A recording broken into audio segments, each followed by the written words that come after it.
Hi friends, நாம் இன்றைக்கி பிரியாணிக்கு சூப்பர் சைடிஷான பிரியாணி கத்திரிக்காய் கிரேவி எப்படி செய்கிறதுன்னு பார்க்கலாம்.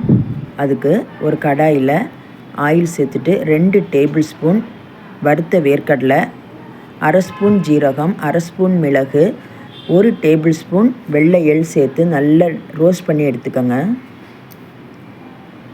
இப்போ அது நல்லா ஆறட்டும். இப்போ கத்திரிக்காவை நீட்டமாக கட் பண்ணி எடுத்து வச்சுக்கோங்க.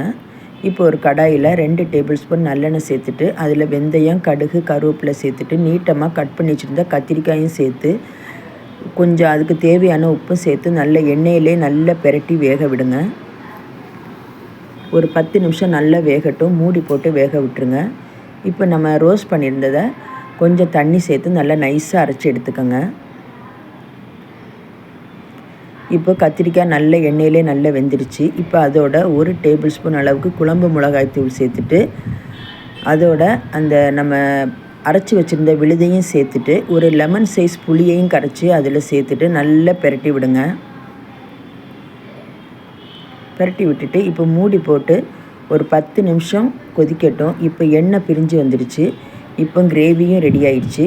இதை நீங்கள் வீட்டில் ட்ரை பண்ணி பார்த்துட்டு கமெண்ட் பண்ணுங்கள், லைக் பண்ணுங்கள், ஷேர் பண்ணுங்கள், சப்ஸ்கிரைப் பண்ணுங்கள். பாய்.